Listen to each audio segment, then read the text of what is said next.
Halo teman, kali ini saya akan share cara hadapi ancaman telepon dari developer yang suka mengganggu kita.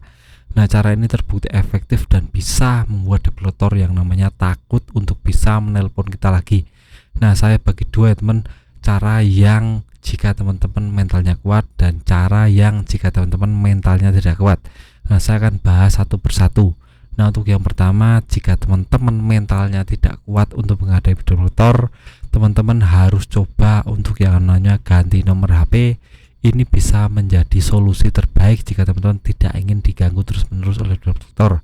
Karena kita tahu untuk telepon ini biasanya sangat masif sekali, bisa 3 kali sehari, bisa 10 kali sehari.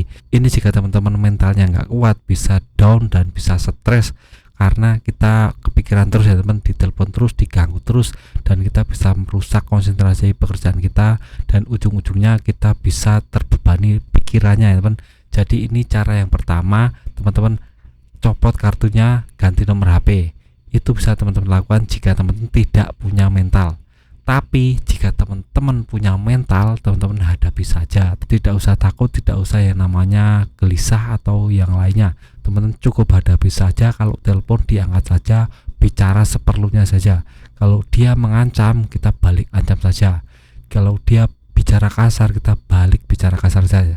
Jadi intinya kita tidak perlu takut, kita menghadapinya dengan gentle, dengan berani ya teman.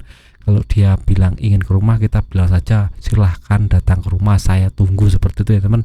Developer itu biasanya pengecut ya teman. Jadi jika umpamanya kita tantang untuk datang ke rumah, itu biasanya malah takut sendiri, karena di pikiran mereka kita itu kuat, kita itu strong, kita itu punya pendirian yang kuat. Jadi umpamanya malah kita nantang balik, developer akan takut dan ciut mentalnya untuk datang ke rumah teman-teman. Jadi teman-teman harus camkan ini, kuatkan mental teman-teman, bicara seperlunya. Kalau teman-teman menanggapi itu tergantung dari developernya. Yakinlah bahwa yang namanya developer itu cuma sekedar mengingatkan, menagih teman. Tugasnya cuma itu, tidak lebih dari itu. Jadi umpamanya developer mengancam akan membawa polisi, mengancam akan memidanakan kita, itu tidak akan bisa.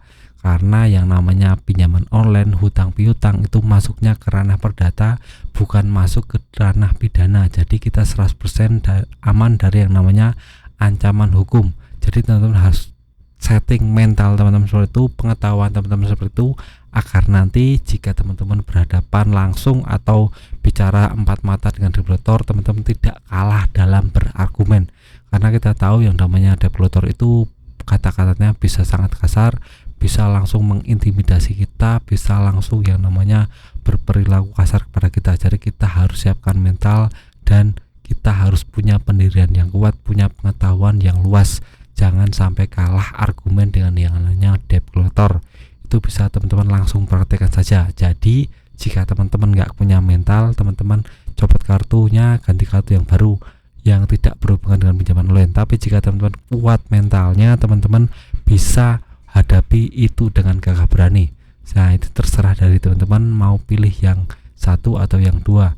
Saya harapkan teman-teman bisa untuk yang namanya lebih bekerja keras, lebih bekerja lebih ekstra agar dapat penghasilan banyak, dan ujung-ujungnya bisa untuk membayarkan pinjaman online, dan teman-teman bisa hidupnya lebih sejahtera, lebih bahagia, lebih tenang, lebih segala-galanya. Nah, itu semoga teman-teman bisa tercapai itu semua ya teman. Nah, itu saja video saya tentang cara menghadapi ancaman telepon developer. Semoga teman-teman bisa terinspirasi dan bisa menerapkan ini langsung agar developer tidak mengganggu teman-teman. Sekian video dari saya, semoga bermanfaat. Tetap semangat untuk kehidupan yang lebih baik.